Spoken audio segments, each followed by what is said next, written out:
Film शुरू होती है और हम जंगल में एक बच्ची को देखते हैं जिसका नाम वीरा था। वो अपने डॉग को ढूंढ रही थी और तभी वो कुछ देखकर चौंक जाती है। जब उसकी मॉम आई तो वीरा की गोद में उसका डॉग था, उसके अंदर चाकू घुसा हुआ था। वो अपनी मॉम को कहती है कि मॉम, इसने रोना बंद कर दिया है, यानी उसके डॉग की मौत हो गई थी। अब वीरा की मॉम एक दिमाग के डॉक्टर को बुलाती है। वो वीरा को एक डॉग वाला खिलौना देकर कहता है, ये लो, अपने डॉग से खेल लो। तो वीरा कहती है, मेरा डॉग मर चुका है, मैं कैसे खेलूं भला। असल में डॉग की मौत का वीरा को बहुत सदमा था, जिस वजह से उसका इस डॉक्टर से इलाज हो रहा था, क्योंकि उसने सबसे बात करना ही छोड़ दी थी और डॉक्टर के इलाज से वो बेहतर होती जा रही थी, बात भी करने लगी है। इसके बाद हम देखते हैं कि वीरा अपनी मॉम के साथ गाड़ी में बैठकर कहीं जा रही है। उसकी मॉम का नाम ओल्गा था। ये दोनों एक घर के पास आकर रुकती हैं, जो ओल्गा ने हाल ही में खरीदा है, क्योंकि ओल्गा का डिवोर्स हो गया है और वो अपनी बेटी वीरा के साथ इस घर में रहने आई है। वीरा को घर काफी पसंद आया। ओल्गा अपने एक्स हस्बैंड, जिसका नाम विक्टर था, उसे मैसेज करके कहती है कि हम नए घर में आ गए हैं, जो हम दोनों को बहुत पसंद आया है।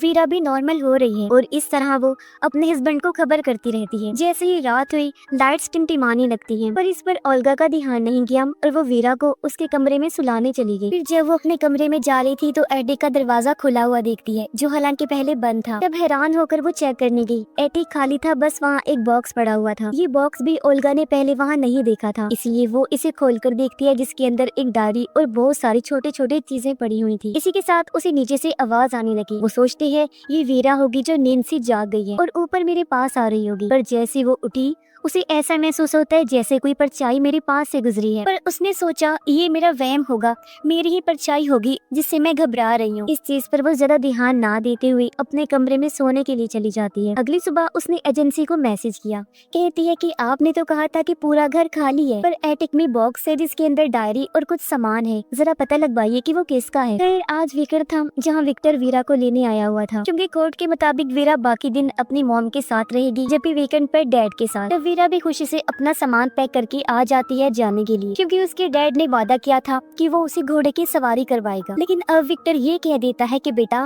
पहले हम मेरी दोस्त के साथ कुछ टाइम गुजारेंगे और फिर घोड़सवारी के लिए जाएंगे। ये सुनकर तो वीरा को गुस्सा आ गया। वो कहती है, फिर तो मैं नहीं जाने वाली आपके साथ, अपनी माँ के साथ ही रहूंगी, क्योंकि उसे अपने डैड की दोस्त से बहुत नफरत होती है। पर ओल्गा उसे मना लेती है कि चले जाओ बेटा, कुछ देर की बात है, उससे मिल लो, फिर सारा दिन अपने पापा के साथ ही रहना। वीरा मान गई और जब वो दोनों चले गए, ओल्गा अपना ऑफिस सेट करने में लग जाती है। पर अचानक उसे जोरों का सर दर्द होने लगा। ऐसा लग रहा था जैसे कमरे का रूप ही बदल रहा हो। इस जगह को लेकर उसे अजीबोगरीब ख्याल भी आने लगे, पर कुछ भी समझने से पहले उसके फोन की बेल बज गई और उसका सर दर्द भी ठीक हो गया। कॉल एजेंसी वालों की थी। वो कहते हैं, जी हमने घर के पिछले मालिक से पता करवाया है, उसका कहना है कि एटिक में तो हमारा कोई बॉक्स नहीं था। ये सुनकर ओल्गा सोच भी पड़ जाती है, तो फिर किसका है वो बॉक्स। एक बार फिर वो बॉक्स चेक करने उसके अंदर जो डायरी थी उसे निकाल कर पढ़ने लगती है। डायरी के सफ़े पढ़ के वो थोड़ा घबरा जाती है, क्योंकि ये किसी पागल कातिल की डायरी थी, जिसने अपने कत्ल की सारी डिटेल्स काफी बारीकी से लिखी हुई थी, कि वो अपने शिकार को कैसे तरपाता है और फिर मारता है सब कुछ। ओल्गा ने सोचा,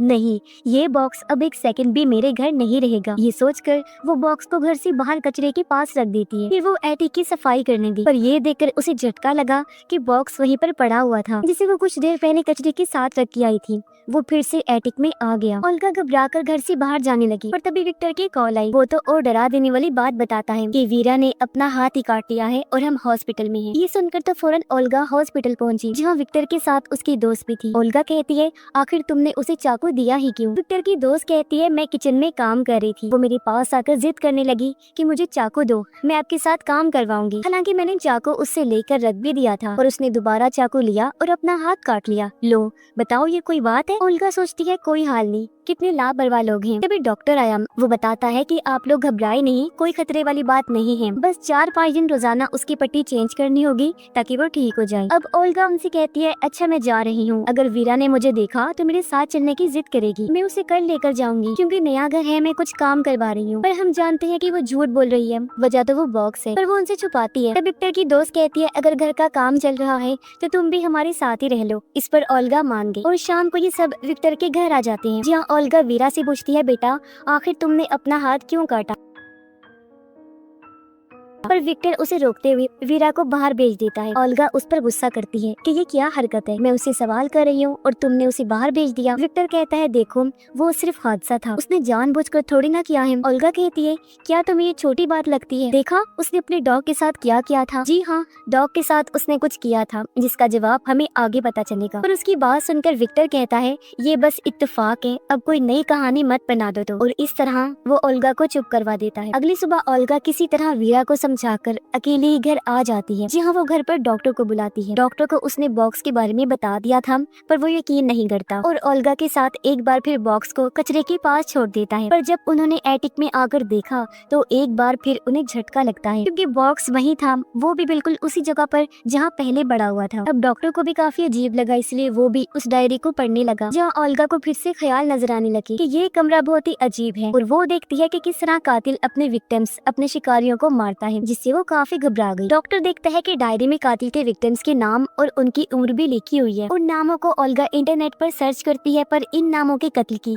कोई भी न्यूज उसे नहीं मिलती। इसलिए ओल्गा कहती है हो सकता है ये सारे कत्ल जो डायरी में लिखे गए हैं वो सिर्फ ख्याल हो। जब डॉक्टर कहते हैं कि कत्ल करने की जो टाइमिंग्स लिखी गई हैं और जो डिटेल्स हैं उन्हें देखकर लग नहीं रहा कि ये ख्याल है। जैसे कि एक विक्टिम को जब मारा तो उसे 6:45 पर होश आया, लेकिन फिर 7:45 पर उसकी मौत भी हो गई। बॉक्स में से उन्हें एक इयररिंग्स की जोड़ी मिलती है जो कुछ पुरानी लग रही थी और इन सारी चीजों से ओल्गा काफी परेशान हो जाती है क्योंकि उसने अपने सारे जमा किए हुए पैसे घर पर लगा दिए थे। इसीलिए वो सोचती है सब कुछ बेकार में चला गया। उसे समझ नहीं आ रही थी मैं अब क्या करूं। अगले दिन भी ये दोनों डायरी को देख रही थी जहाँ एक औरत का स्केच बना हुआ था जिसकी शक्ल काफी हद तक ओल्गा से मिल रही थी, लेकिन उसके माथे पर बस चोट के निशान थे। जब डॉक्टर कहता है मेरी एक दोस्त है जो राइटिंग एक्सपर्ट है, वो ये डायरी देखकर पागल कातिल के बारे में सब कुछ बता सकती है और ये भी क्या जो इसमें लिखा है वो कातिल नहीं लिखा है, साथ ही और भी कई सारी बातें। तभी विक्टर वीरा को घर छोड़ने आता है और जब डॉक्टर वीरा के हाथ पर पट्टी बंदी देखता है तो उसने पूछा बेटा ये तुम्हारे हाथ पर क्या हुआ है। वीरा जवाब देती है कुछ खास नहीं, बस छोटा सा एक्सीडेंट हुआ था। इतना बोलकर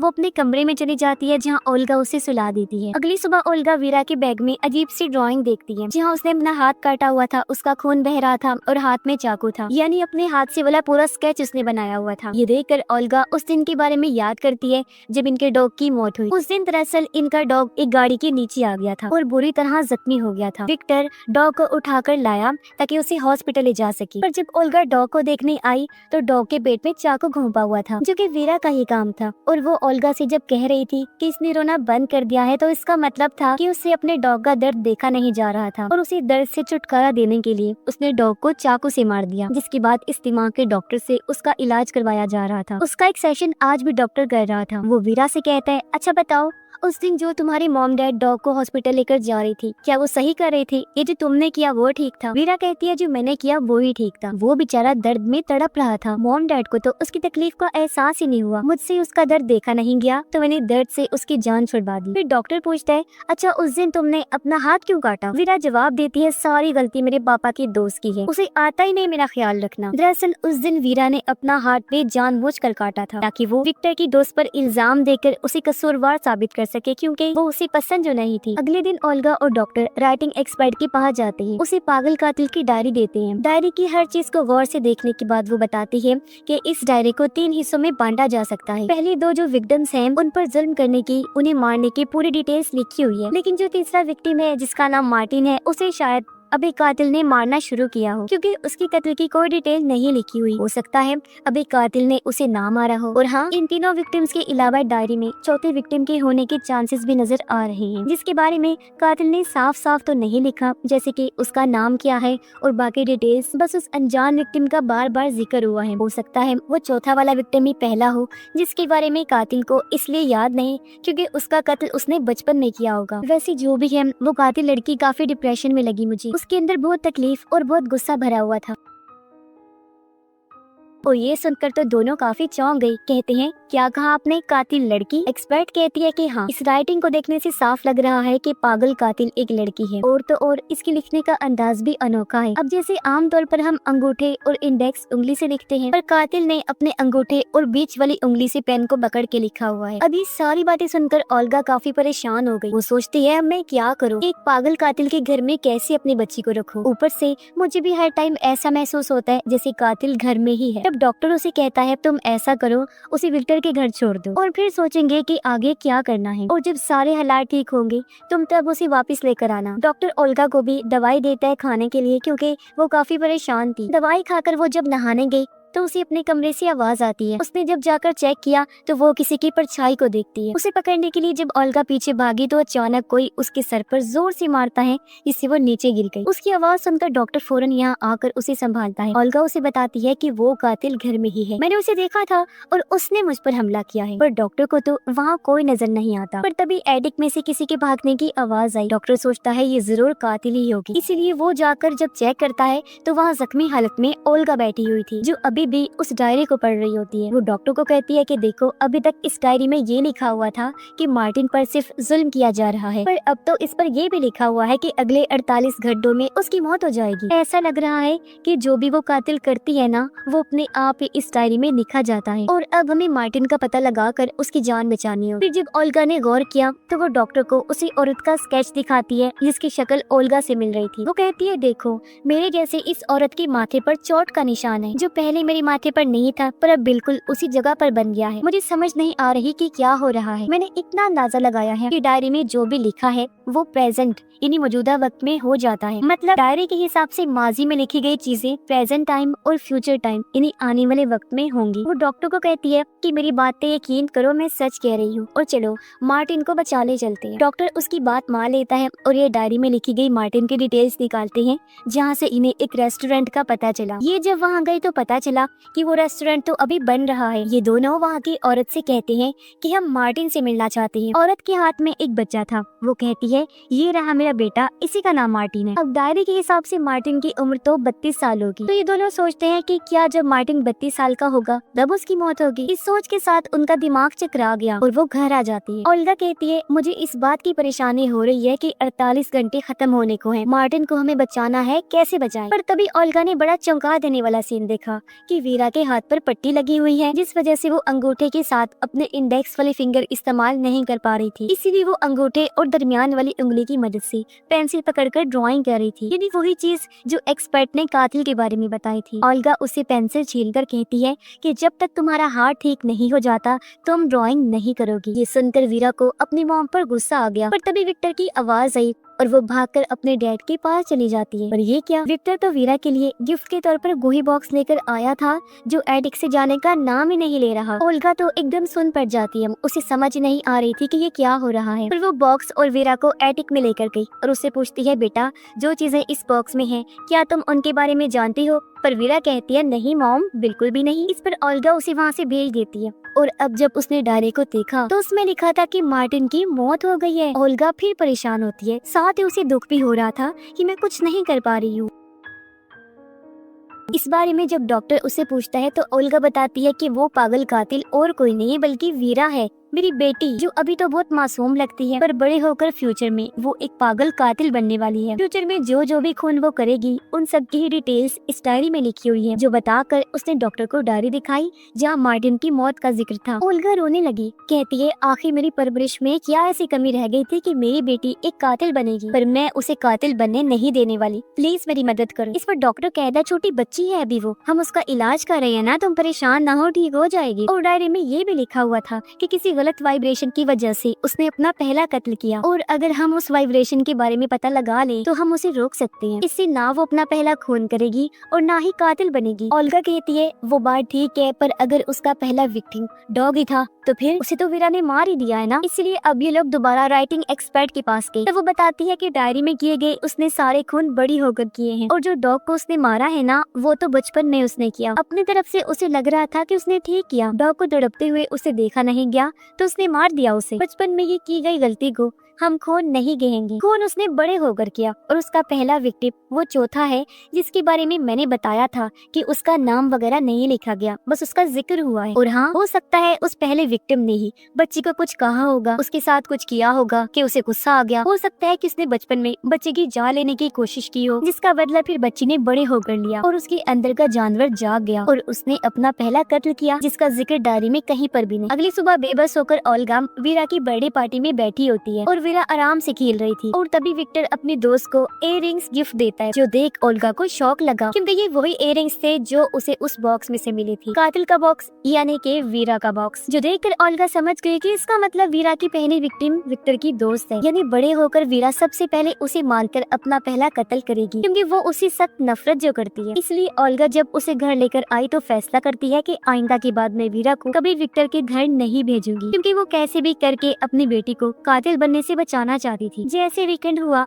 विक्टर बार बार ओल्गा को कॉल करने लगा ताकि वो वीरा को ले जा सके, पर वो बार बार फोन काटती रहती है। अब ऐसे कुछ दिन गुजर गए जहाँ ओल्गा सोचती है हो सकता है पहला विक्टिम विक्टर की दोस्त नहीं बल्कि कोई और ही हो। इसी चीज को सोचते हुए वो एटिक में आकर बॉक्स के पास खड़ी हो जाती है और कहती है, मैं जानती हूँ वीरा तुम इधर ही हो, मेरी जान मामा आपकी मदद करना चाहती है, मुझे बताओ कि वो वाइब्रेशन क्या है जिसके बारे में तुमने अपने डायरी में लिखा हुआ है, मैं तुम्हें उसे बचाना चाहती हूँ। अब फिर से ओल्गा को एक परछाई भागती हुई नजर आई जिसके साथ ही वीरा के कमरे से आवाज भी आती है। ओल्गा भागकर उसके रूम की तरफ गई लेकिन दरवाजा बंद हो गया। ओल्गा दरवाजा पीटती है, कहती है बेटा तुम ठीक तो हो ना, दरवाजा खोलो, लेकिन दरवाजा नहीं खुला। तब ओल्गा दूर से भागकर आई और दरवाजा खोल देती है, पर ठीक तभी वीरा भी दरवाजा खोलने आई थी जिससे उसके मुंह पर चोट लग गई, उसका खून निकल रहा था और अब वो कोने में बैठी रो रही होती है। ओल्गा उसे चुप करवा के प्यार करती है और कहती है, आई एम सॉरी बेटा, मुझसे गलती हो गई है, प्लीज मुझे माफ कर दो। और वो आज रात वीरा के साथ ही सो जाती है। ओल्गा इस परेशानी में थी, मैं कैसे अपनी बच्ची को बचाऊं। वो अगले दिन वीरा को स्कूल भी नहीं भेजती और घर में ही पढ़ाने लगती है। तभी यहाँ विक्टर भी आ गया जो काफी गुस्से में था क्योंकि ओल्गा ने उसे वीकेंड पर विक्टर के घर भेजा नहीं और ओल्गा बार बार फोन भी काट रही। और अब जब उसने वीरा के मुंह पर चोट देखी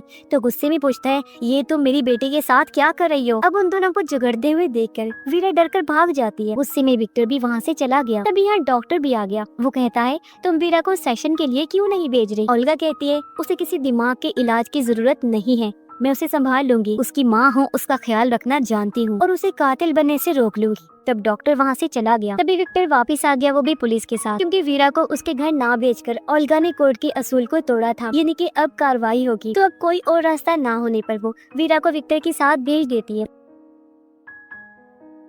रात को जब वो लोग खाना खा रहे थे तो विक्टर की दोस्त उसे कहती है, बेटा हम कल घूमने जाएंगे। तब वीरा बड़े गुस्से में उसके मुंह पर ही कह देती है कि नहीं, मैं आपके साथ कहीं नहीं जाऊंगी क्योंकि आप मेरे डैड की दोस्त हैं, मेरी माँ नहीं। समझ आ गई। ये सुनकर विक्टर को गुस्सा आ गया और वो वीरा को डांट देता है। तब वीरा भी गुस्से में वहाँ से चली गई। उधर ओल्गा और डॉक्टर ये सोच कर परेशान हो रहे थे कि आखिर वो वाइब्रेशन क्या होगी जो वीरा को कत्ल करने पर उकसाएगी। उसकी जिंदगी में ऐसा क्या होगा कि उसकी पूरी जिंदगी ही पलटने वाली है। अब अचानक हर चीज हिलने लगी। इन्हें लगा कि शायद अर्थक्वेक आया है, यानी ज़ल्ज़ला। इनके साथ उधर विक्टर का घर भी हिल जाता है। तब विक्टर उसकी दोस्त भागकर वीरा के कमरे में आए ताकि उसे अपने साथ लेकर बाहर जा सके, पर वो मना कर देती है। कुछ देर बाद जब अर्थक्वेक रुका तो ओल्गा डॉक्टर से कहती है, कहीं यही वो वाइब्रेशन तो नहीं जिससे वीरा कातिल बन जाएगी। इसी सोच के साथ दोनों विक्टर के घर जाने लगे, पर रास्ते में अर्थक्वेक की वजह से काफी बड़ा पेड़ गिरा हुआ था। इन यहाँ फंस गए थे। उधर जब विक्टर और उसकी दोस्त सो रहे थे तो तभी चुपके से उनके कमरे में वीरा आई जिसने हाथ में कैंची पकड़ी हुई थी। अब विक्टर ने अपनी दोस्त को जो इयररिंग्स दिए थे वीरा वो उठा लेती है, यानी कि ये इयररिंग्स इस तरह उस बॉक्स में आए थे। अब लग रहा था कि कैंची से वो उसका गला काट देगी, लेकिन बदला लेने के लिए वो बस उसके बाल काट देती है। पर अचानक विक्टर की दोस्त की चौंक कर आँख खुल जाती है। वो बौखलाते हुए उठ गई। तो विक्टर वीरा को बाहर लेकर गया,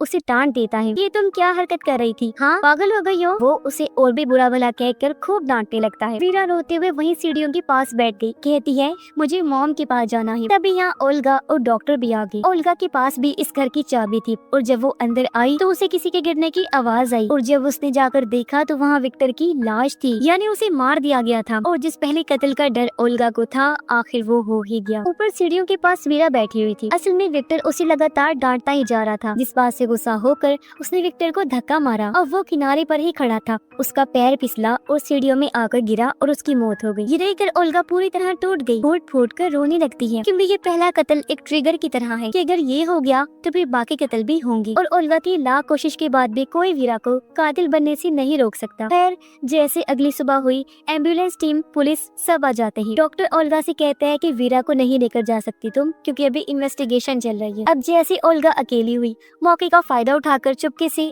वीरा को लेकर गाड़ी में बैठती है और वहाँ से ले जाती है। अब ओल्गा ऐसा अपनी बच्ची को बचाने के लिए नहीं कह रही थी, बल्कि वो वीरा को कहती है कि बेटा, तुमने जिसे सीढ़ियों से धक्का देकर मारा है ना, वो तुम्हारे डैड थे। मुझे लग रहा था कि तुम बड़े होकर कातिल बनोगी, पर तुम तो बचपन में ही बन चुकी हो। पर अब मैं नहीं चाहती कि मजीद तुम्हारे हाथों किसी की भी जान चली जाए, इसीलिए मैंने फैसला किया है कि हम दोनों को मर जाना चाहिए। ये कहकर ओल्गा ने गाड़ी तेज कर ली। वो जानबूझकर एक्सीडेंट करवा देती है, जिससे उनकी गाड़ी पलट गई और स्क्रीन ब्लैक हो जाती है। अगले सीन में हम देखते हैं कि ओल्गा बच तो गई है, पर उसकी हालत बहुत खराब है। उसे काफी चोटें आई थी। सिर्फ वही नहीं बल्कि वीरा भी बच गई थी। वो सामने बैठी हुई थी, लेकिन उसे कम चोटें आई थी। वो ओल्गा को घूर कर देखती है। ऐसा लग रहा था जैसे सोच रही हो कि तुमने मेरी जान लेने की कोशिश की है ना, देखना तुम्हारे साथ भी हिसाब बराबर करूंगी। अब यहाँ हम याद करते हैं कि राइडिंग एक्सपर्ट ने कहा था कि वीरा के पहले विक्टिम ने उसके साथ कुछ किया होगा, उसे गुस्सा दिलाया, उसे चोट पहुंचाने की कोशिश की होगी। जब भी वीरा को गुस्सा आया, उसका दिमाग खराब हुआ और उसके अंदर का जानवर जाग गया, और जब भी उसने अपना बदला लेने के लिए